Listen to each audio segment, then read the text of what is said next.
What's up, everyone? Welcome to this day in Philly sports history for July 17th, 2024. I'm your host, Jim Montgomery. Welcome to a Wednesday edition of the podcast. Happy Hump Day. We're back at the home studio, and knock on wood for now, the power is on. Apparently, the past few days, while we're away, there were some issues with the Pico grid underground or something, so we were without power, then we were having power. We had to throw some stuff out of the fridge, but it seems we are back on and we are good. There might be still some rolling brownouts, so if you do happen to get this later or you see some glitches, that is why.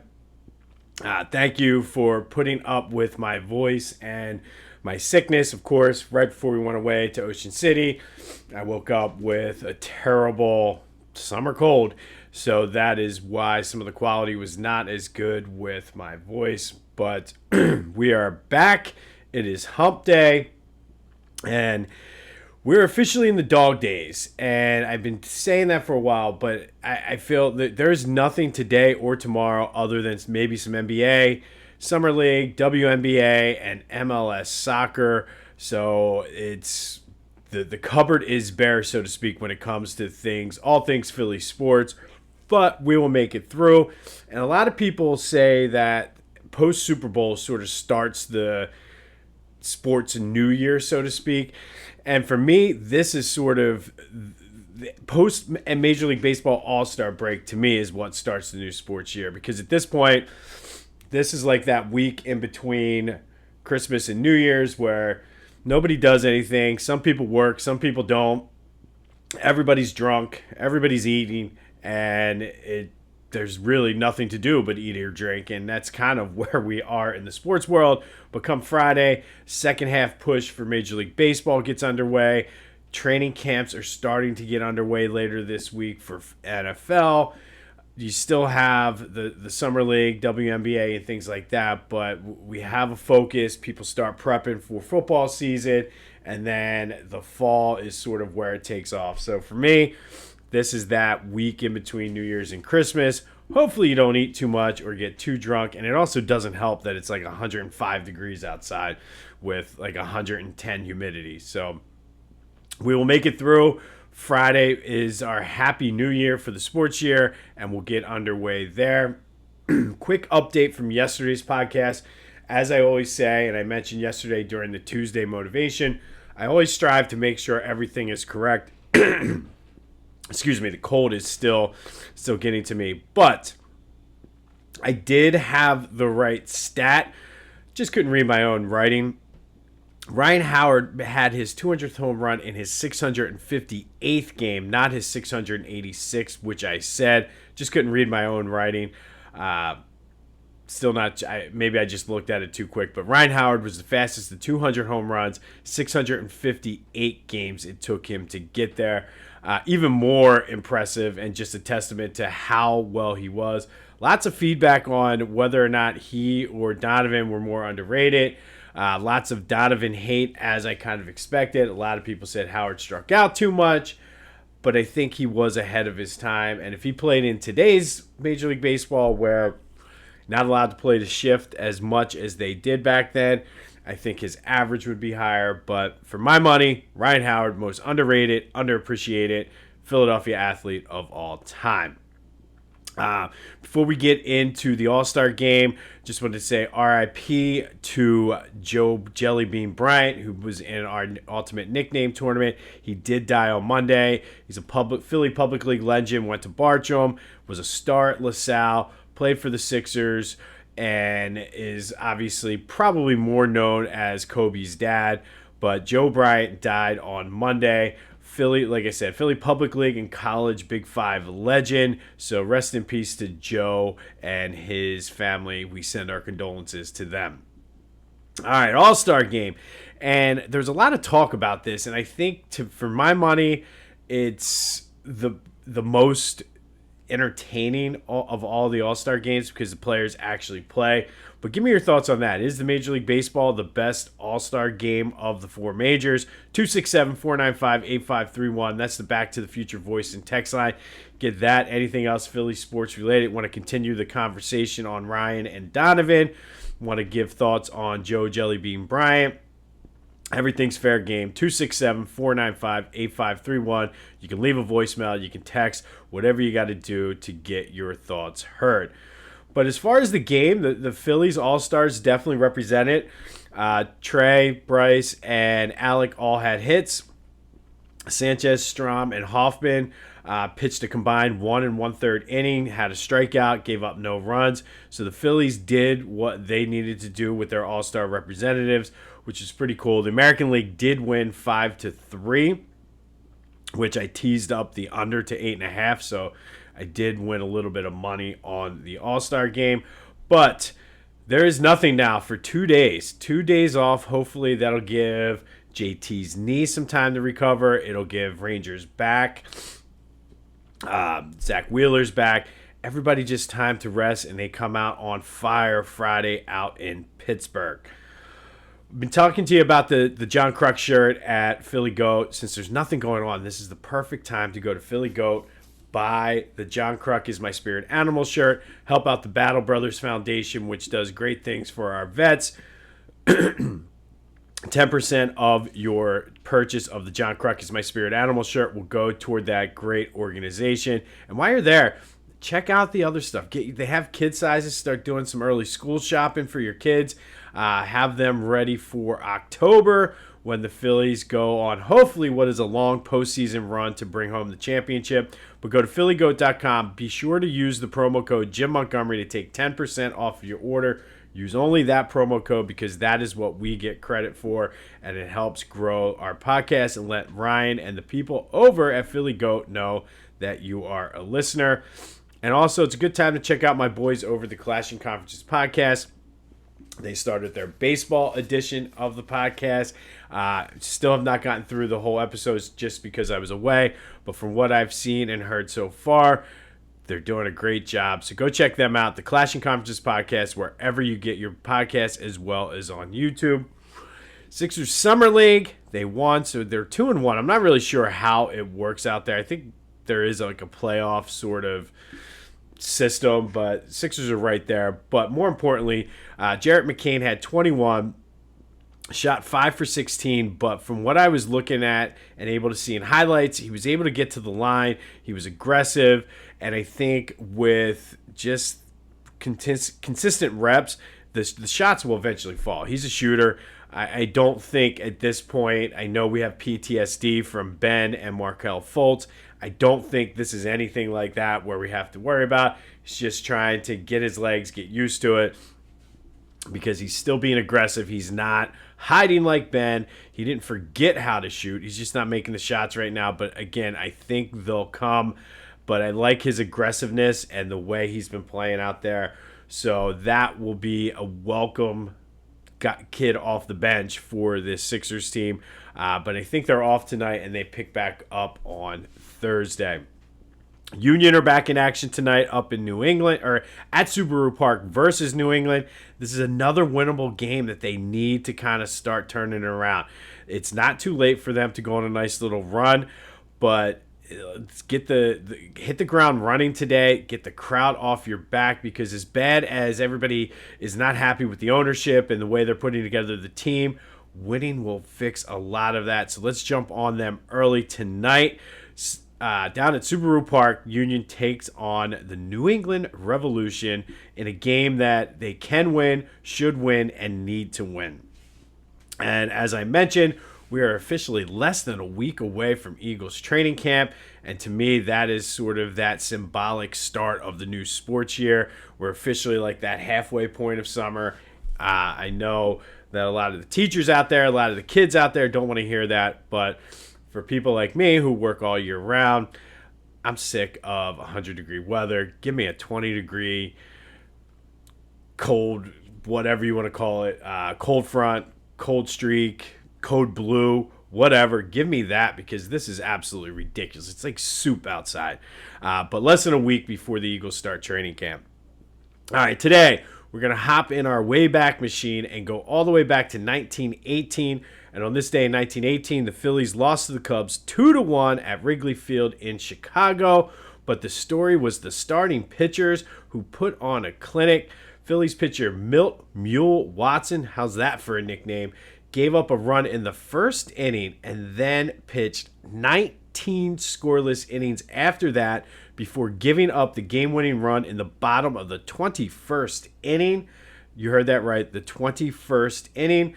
And then for the Cubs, George Lefty Tyler gave up a run in the fourth and then pitched 17 scoreless innings himself. Yes, both of these pitchers pitched 21 innings that day. Pitchers were just built different back then.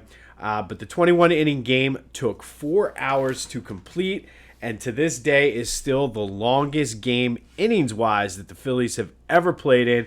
I believe the Cubs played in a couple of 22 innings when I was looking it up. But on this day, back in 1918, the Cubs beat the Phillies 2-1 out at Wrigley Field, which I think it was called something else back then, but essentially it was Wrigley Field. In 21 innings, both starting pitchers went the distance in the game, and to this day, it is the Phillies' longest game in franchise history, innings-wise. All right, on to the Ultimate Philly Sports Nickname Tournament, and today is the last day of the second round. Tomorrow kicks off the Sweet 16, and trust me when I say the Sweet 16, Elite 8, Final Four, and everything, that's going to go fast. But let's recap yesterday's matchups. Out of the Ben Franklin region, the Boston Strangler had no problem with the Kangaroo Kid winning with 73% of the vote. And then over in the Cheesesteak region, it was more of the same. Charles Barkley, the round mound of rebound, had no issues with the Secretary of Defense, winning with 78% of the votes. So two Sixers moving on, the Boston Strangler and the round mound of rebound. The Boston Strangler will take on Smokin' Joe, which should be a very good matchup. And then Charles Barkley, the round mound of rebound, will take on Chocolate Thunder. I'm excited to see that matchup. Tomorrow, we'll spend some time going over the Sweet 16 matchups before we go in, because truthfully, there won't be anything else to talk about, and I don't want to give you a 2-minute podcast. But let's go into the final day of the second round, and out of the Balboa region, we have the number 2 seed, the Flyin Hawaiian, taking on the number 7 seed, Gang Green. Let's start with the Flyin Hawaiian. Shane Victorino was a huge part of that 08 championship team. Played 2005 to 2012 with the Phillies, made 2 All-Star games, won 3 Gold Gloves. Probably known for that 2008 playoff run. He hit the big grand slam off of CC Sabathia in the NLDS. And then he hit the game-tying home run against the Dodgers, leading to Matt Stairs dramatics out there in Game 4. Traded back to the Dodgers and then won a World Series with Boston in 2013. We don't necessarily need to focus on that. Let's focus on 08. But the origin of his nickname stems from the way he plays his game and the fact that he is a native of Hawaii. And for me, the lasting image is him, Jimmy Superflying Snuka, the pile after winning the 2008 World Series. And whenever I hear the name Flyin Hawaiian, that is the picture that comes into my mind. But he is the 2 seed out of the Balboa region, taking on the number 7 seed, Gang Green, which was the nickname for that 91 Eagles defense. But to me, I think it kind of embodies the whole Buddy Ryan, Rich Kotite era defense before those guys started leaving. And for my money, that 91 team, I tell you, there's certain things in life Philly sports life, I should say, that I will go to the grave saying, 1, Donovan McNabb is an underrated, underappreciated quarterback. Ryan Howard is the most underappreciated Philadelphia athlete of all time, and the 1991 Eagles defense is the best defense ever put together on a field, period. And if you want to argue with me on that, that's perfectly fine. 267-495-8531. That is your way to argue with me. Text me, voicemail me, tell me I'm crazy, but those are the 3 things. You know how they say death, taxes, and something else? Usually, to me, it's Donovan, Ryan, 91 Eagles. Boom. But like the memes say, prove me wrong. But the reason I say that, though, is honestly they were number 1 across the board in yards allowed, total, running, and passing. There were better passing defenses of all time. There were better rushing defenses of all time. There were better scoring defenses of all time. But the fact that they had no quarterback, so they had a ton of pressure. They had to go out there and perform every day. They could not have off days, because had they had any off days, that team would have gotten blown out. The only game I remember them getting in a shootout with was the game out in Cleveland, and somehow the offense was able to put up enough points, but I think the defense played a big role in that in the second half.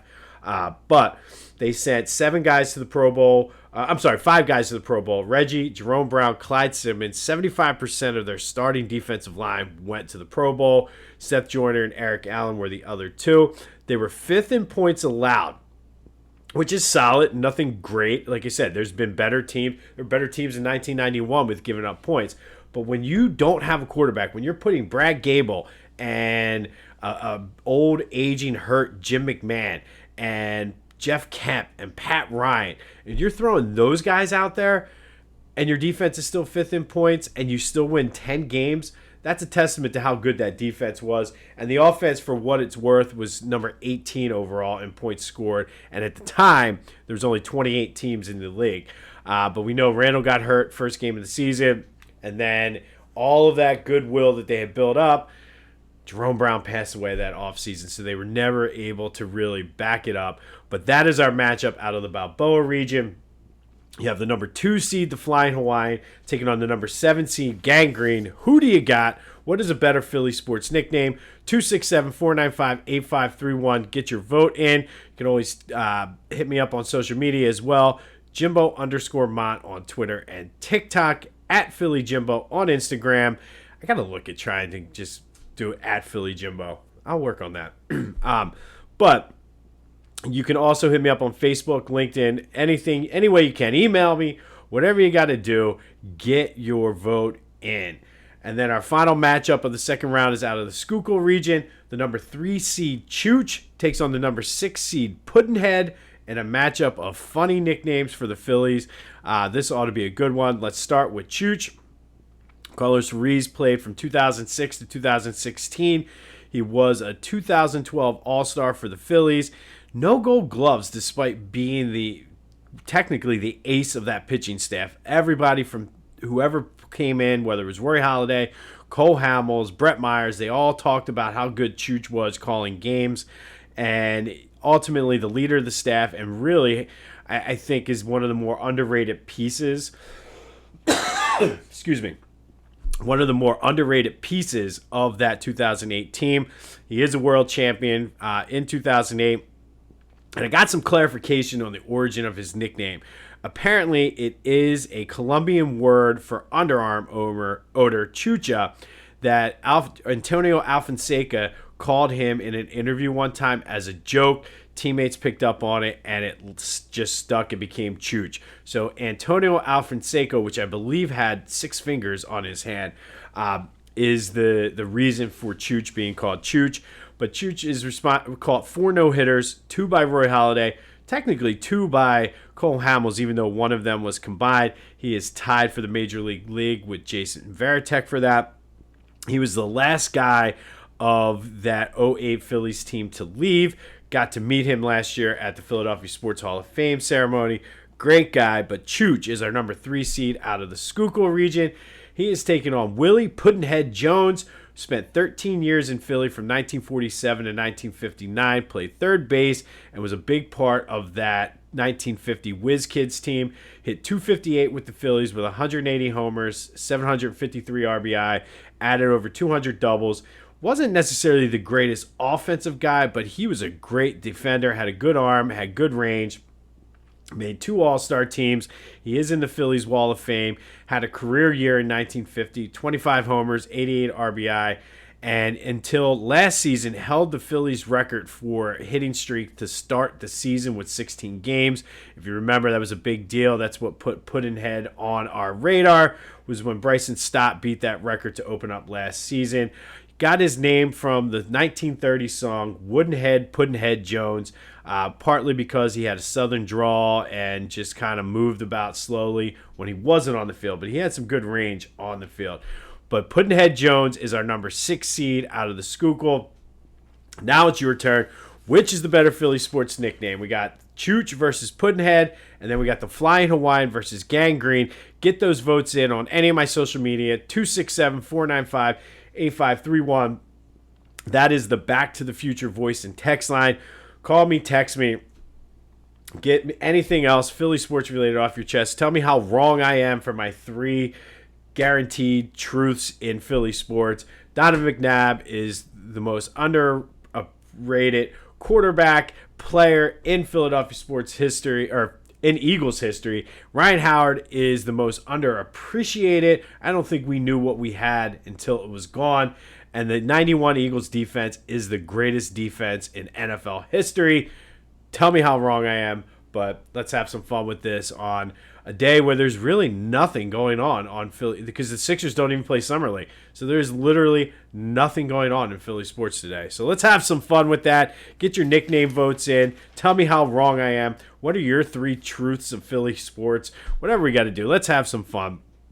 On this day, 1918, Phillies lost to the Cubs 2-1 in 21 innings. It is their longest game in franchise history, innings-wise, and both starters went complete games, which makes that even better. Won't really have much to update tomorrow other than the Union, but hopefully they can get back on the winning side of things. Let's send some healing and rest good whatever vibes to the Phillies pitchers. So their back injuries, their arms, everything sort of rest. They come out on fire against the Pirates. Going to get to see Paul Skeens, it looks like, which looking forward to. I mean, the dude is a stud. Be sure to check out Philly Goat. Check out my boys at Clashing Conferences and try to stay cool out there. It does seem that relief is on the way, but one more day of sweating it out and getting through it. But this has been This Day in Philly Sports History for July 17th, 2024. I'm Jim Montgomery. Go have yourselves a Wednesday, and until next time, I'll see you when I see you.